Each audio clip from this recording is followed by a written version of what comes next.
Magandang umaga po sa inyong lahat. Muli, nandito si Teacher Phoebe para po simulan ang ating pong virtual classroom. At ngayon pong araw tayo po ay magkakaroon ng summative test sa week number 5 and week number 6. So, ano-ano po ba yung mga ating kailangan bago po tayo magsimula sa ating pong summative test? So, next po natin.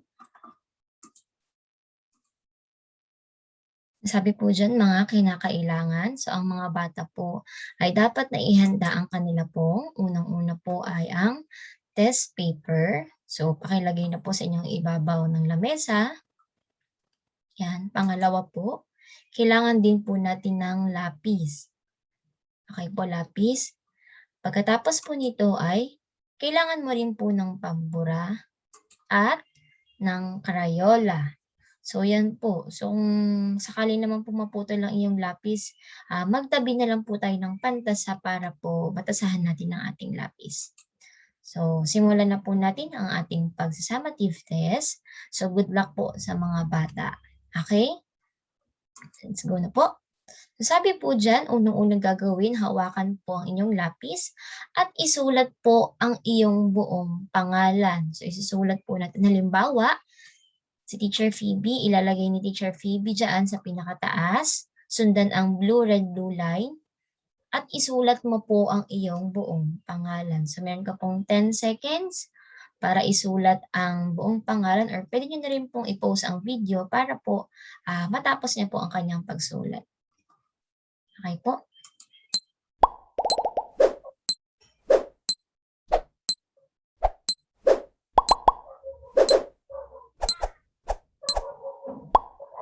Ayan. So, kung natapos na po ang pagsulat ng pangalan, maaari na po nating simulan ang una po ng parte ng ating pag-susulit. So, sabi po dyan, makinig ng mga buti mga bata, iguhit sa loob ng bilog ang inyong emosyon sa mga sumusunod na sitwasyon. So, kailangan mo daw pong i-drawing. You need to draw the right emotion inside the circle. So, kung ano po yung nasa picture po, yun po yung ating pong gagawin. So, simulan natin, isa-isahin po natin ang bawat larawan. So, mag-annotate po si teacher. Sa unang larawan, ano daw po ang iyong mararamdaman? What can you feel? Kapag daw po, nawala ang iyong pinakamamahal na aso. So, ito po yan. Pag nawala ang iyong pinakamamahal na aso, ano ba ang iyong mararamdaman? Magagalit ka ba? Matutuwa? O malulungkot? Magiging masaya. So, 10 seconds po.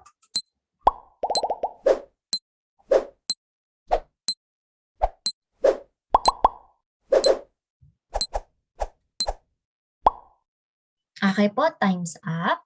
So, kapag nawala daw po ang iyong aso, ang mararamdaman mo ay?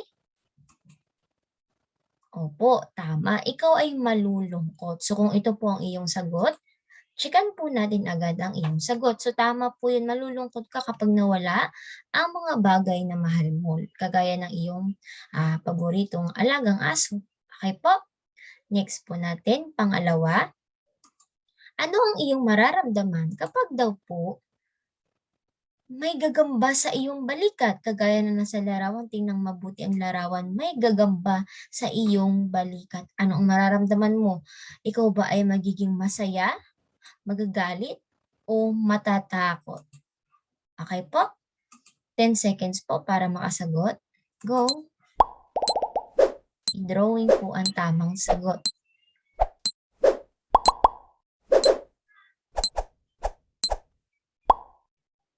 Okay po, time's up. Kung tapos na po at kung ang sagot mo po ay tama, ikaw po ay matatakot.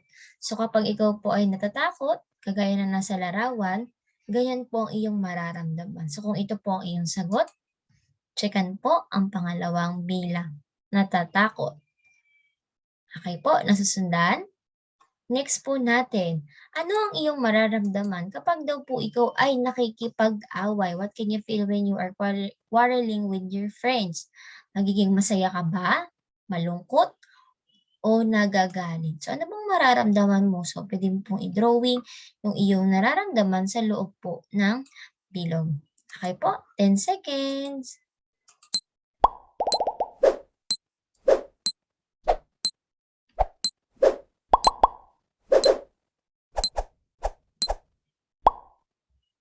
Okay po, time's up.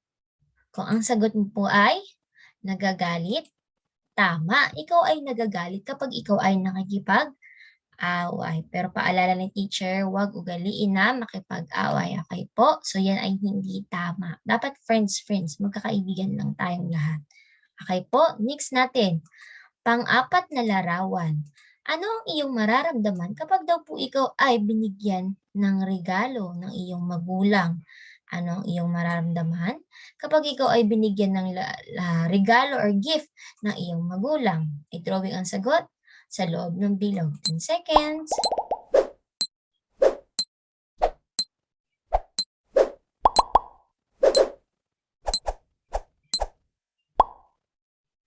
Ayan, time's up. So, ano bang mararamdaman natin? So, tayo po ay makakaramdam ng happy o masayang damdamin. Kasi syempre, di ba, binigyan tayo ng regalo. At kung yan po ang sagot mo, tama ang iyong sagot. So, ang gagawin lamang po, lagyan agad ng score. Kung ikaw po ay nakatamang apat, isusulat mo po 4 points sa gilid para alam mo kung ilan ka na. Okay? Okay po. So, next po natin, kung na-checka na, is ang gagawin po natin ay punta po tayo dun sa pinakailalim na parte ng ating pong papel. Okay po, next. So, tingnan yung slide ni teacher kung nasusundan ba ang iyong test paper or summative test. Okay po, so basahin lang ni teacher sa ikalawang parte. Guhitan ang magkamukhang bilang, letra o salita. You need to underline the word that has the same number, letter, and word. So sabi po dyan, babasahin ng ni teacher at papakinggan mabuti at tingnan ng iyong mata at hahanapin ang the same word, picture, or words. Okay? And number. So tingnan niyo po mabuti. So unang bilang po natin, alin kaya dyan ang magkamukha ang bilang? So tingnan po natin sa una dyan, merong 3, 4, 5, 3. Alin kaya dyan ang magkaparehas o magkamukha? Guhitan silang dalawa. So, dalawa po ang guguhitan. So, meron ka pong 10 segundo para sagutan ang tamang sagot. Okay po? Ready?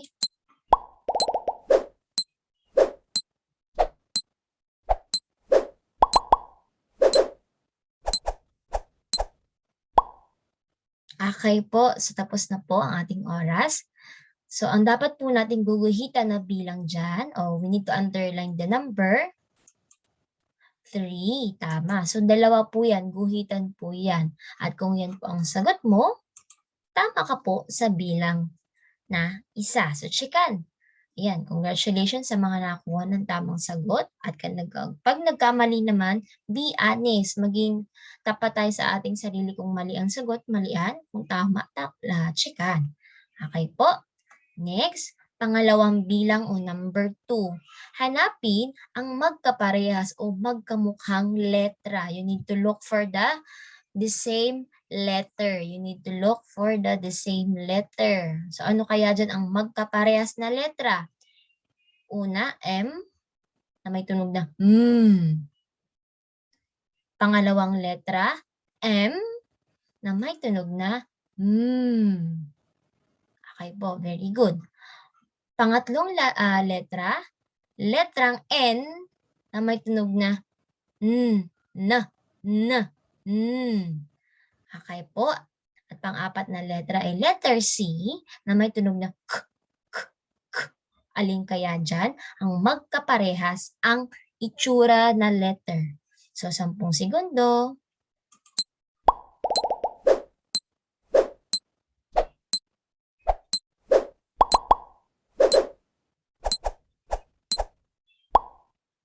Okay po, very good. So, tapos na.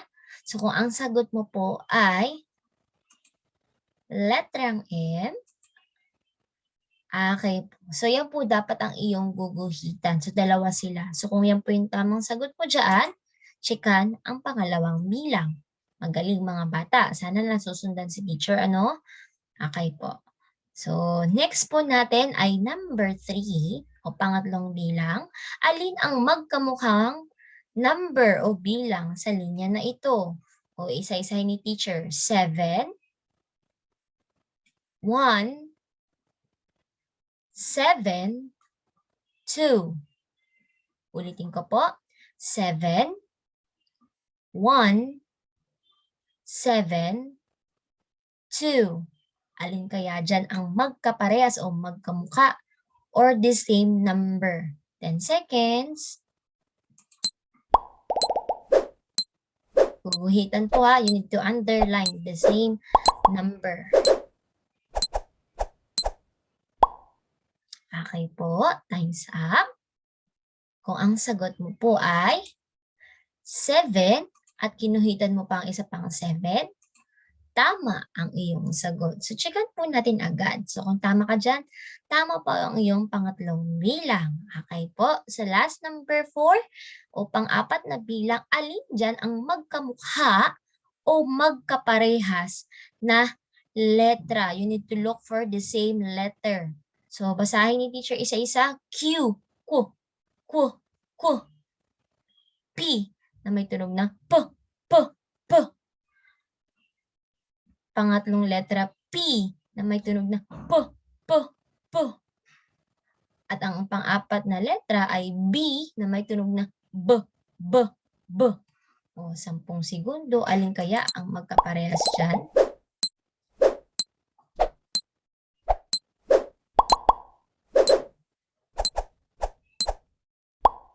Okay po, time's up. So, alin kaya dyan ang magkaparehas?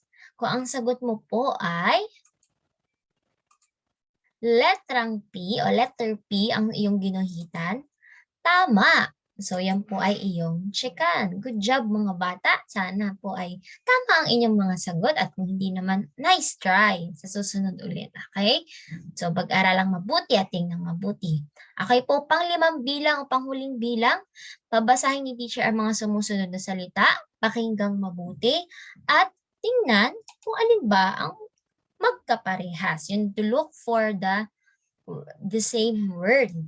Okay po, you need to underline, guhitan. Okay po, unang salita, abo. Abo.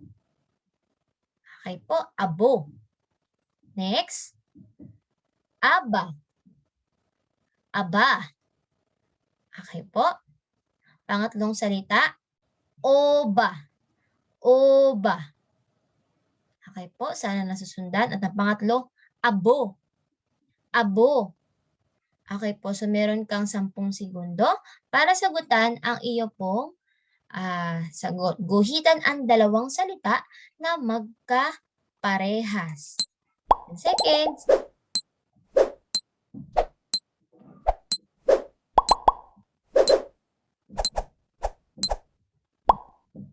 Time's up. So, ang tamang sagot po ay abo.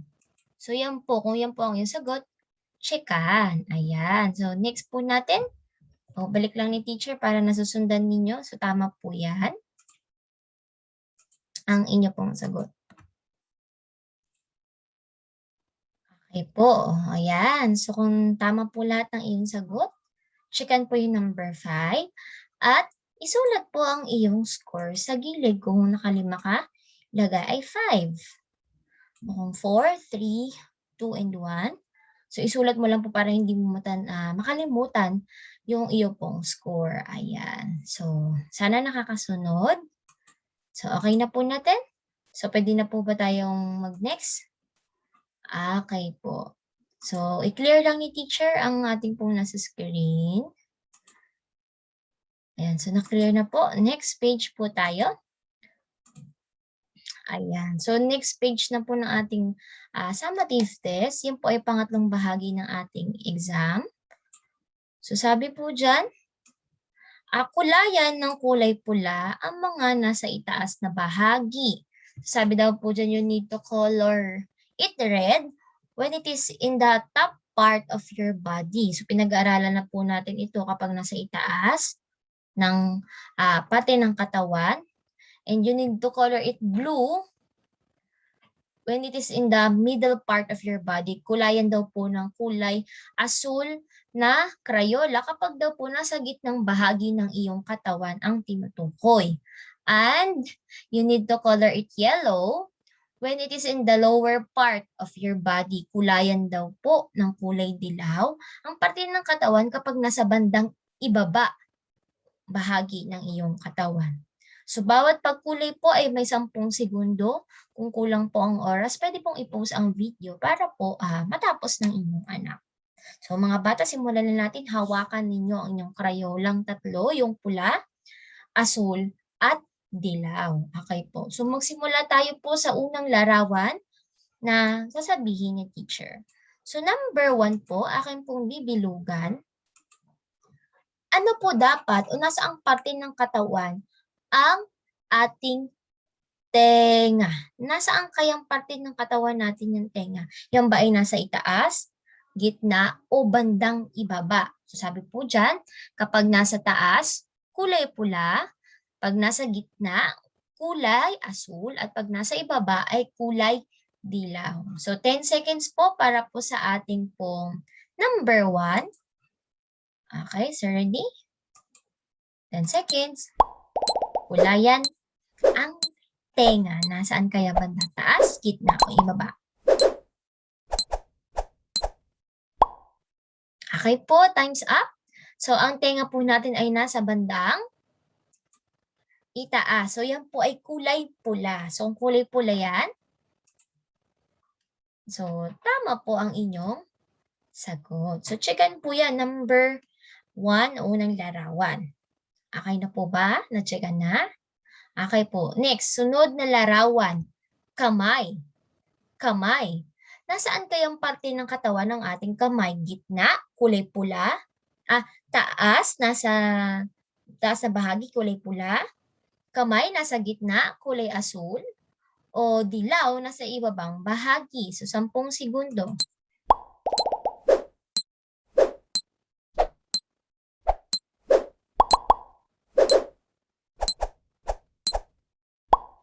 Okay po, time's up. So, ang ating kamay po ay nasa gitnang bahagi, kaya po ang kulay niyan ay kulay asul. So, kung tama po yung sagot mo, checkan ang pangalawang larawan na iyong kinulayan. Very good. So, next po natin ay paa.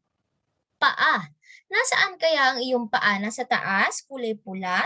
Nasa gitna, kulay dilaw. O nasa ibaba, ulitin natin, nasa taas kulay pula, nasa gitna kulay asul, at dilaw kapag nasa ibabang bahagi ng katawan. 10 segundo, kulayan po ang paa. Saan kaya yan? Taas pula, gitna asul, at dilaw ilalim o ibabang bahagi. Okay po, time's up. So ang paa po natin ay nasa ibabang bahagi, kaya yan po ay kulay dilaw. Okay po. So, saan na nakulayan po ang ating paa? Okay po. Very good. Next po natin ay balikat. Balikat. Nasaan kaya ang ating balikat? Siya ba ay kasama sa taas, kulay pula, gitna, kulay asul, o dilaw na sa bandang ibaba? 10 segundo.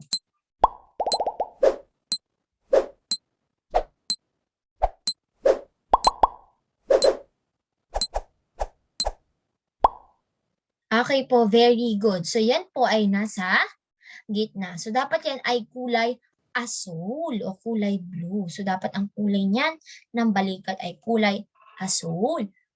Okay po. Sana nasusundan si teacher. Okay po. Next natin, bibig, mouth. Bibig, mouth. Nasaan kaya yan makikita? Taas, kulay pula. Gitna, kulay asul, o bandang ilalim o ibabang bahagi, dilaw. 10 segundo.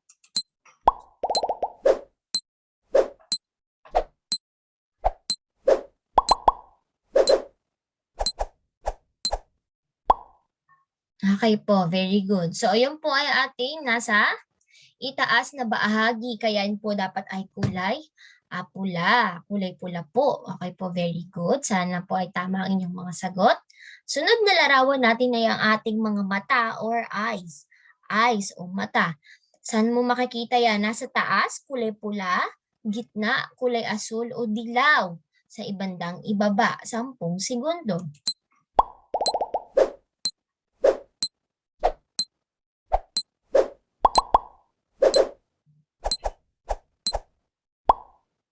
Okay po. So, ang tamang sagot dyan ay kulay pula kasi yan po ay nasa itaas na bahagi ng ating katawan. Okay po. So, checkan ang iyong pang-anim na larawan. So, sana po tama ang inyo pa ring sagot. At kung mali, malian. Okay lang po yun kahit hindi perfect basta nakakasagot at nasusundan. Okay po, next part natin. Nasaan kaya banda ang ating ilong? Nasa taas, kulay pula, gitna, kulay asul, o baba, kulay dilaw. 10 seconds.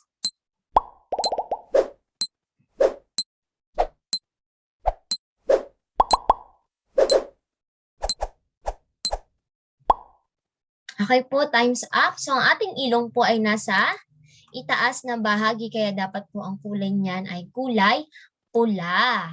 So, kulayan, kung tama ang kulay niyan, checkan. So, kulay pula po ang ating ilong kasi nasa taas yan. Okay po, next. Nasaan po kaya banda ang ating tuhod? Knees. Tuhod, knees. Nasaan kaya yun? Or knee, kasi isa lang siya. Nasa taas ba kulay pula? Gitna kulay asul o dilaw? Nasa bandang ibaba. 10 seconds.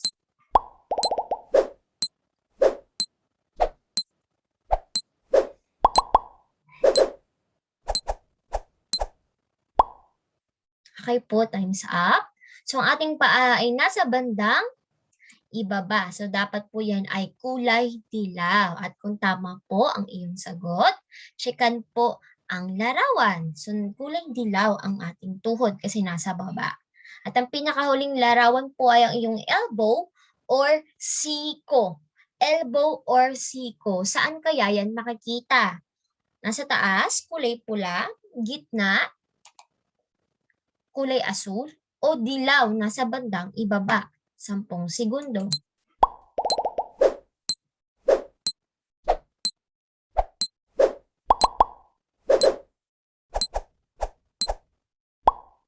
Okay po, very good. Sana napos ng magkulay. So yan po ay kulay asul. Nasa gitna po yan. Nasa likuran lang siya ng ating mga katawan, pero siya po ay parte pa rin ng gitnang bahagi o likod. Okay po. So, sana po na-checkan. Yan po. So, kung tama ka po lahat dun, so meron tayong 9 items dun. Isulat mo lang po kung 9 lahat ng iyong tama or kung ilan man o 7, 8. So, mas mababa pa. So, isulat lang po ng tama. Okay po? Sige po. Okay po. Next po natin ay ang huling parte ng ating test paper. So, next page. Ayan. So, kung nakikita niyo po yung screen ni teacher, sabi po dyan, ito yung ating part 4 ng ating summative test. So, sabi daw po dyan, o ano ko lang po, yung ating pag-annotate, i-clear ko lang kasi may drawing pa. Ayan. So, sabi daw po dyan, basahin ni teacher, gumuhit ng linya sa bawat hugis na nagpapakita ng symmetry. You need to draw a line to make it, or for you to show it as a symmetry. So pag sinabi po natin na symmetry ulit, ito daw po ay hinahati sa gitna ng pantay. So hindi pwedeng malaki yung kabila, hindi pwedeng maliit. So dapat pantay sila kapag hinati mo. So yun ang symmetry. So bawat bilang o shape, meron kang 10 seconds para hatiin sila ng linya para ipakita ang symmetry o pantay na pagkakahati-hati. So ready na kayo? Hawakan ang lapis. Unang larawan, yung ating pong rectangle o parihaba. Hatiin sa gitna o symmetry. So kailangan po yan ay pantay. 10 seconds.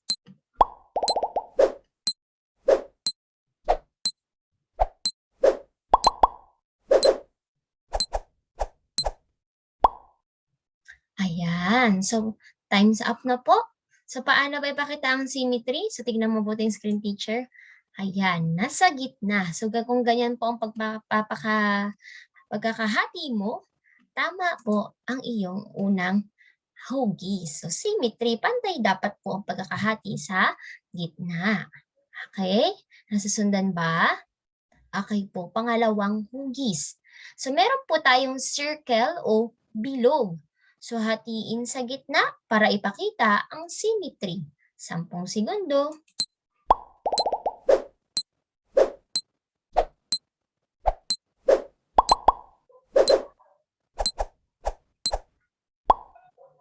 Okay po, time's up. Finish or not finish? Dapat nakapaghati na ikaw ng symmetry. So, anong itsura po niyan? Din screen teacher, ayan, nasa gitna ang pagkakahati.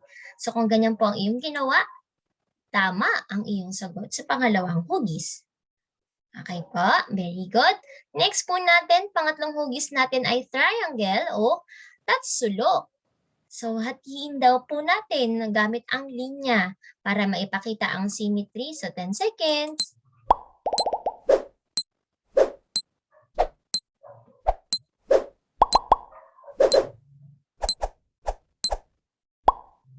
Okay po, time's up. So, saan ang hati? Nasa gitna. So, hatiin po natin siya dyan. So, kung ganyan po ang iyong sagot, tama ang iyong sagot. Ayan, okay po. At ang pinakahuli po natin ay square o parisukat. Ipakita ang symmetry gamit ang paghati sa hugis gamit ang linya.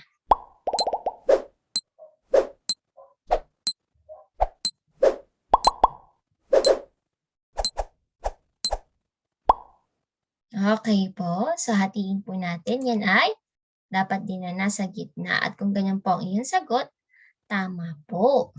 So, ayan. So, niila lang ni teacher, ayusin lang ni teacher yung pagkakaano po kasi na-move yung sa triangle.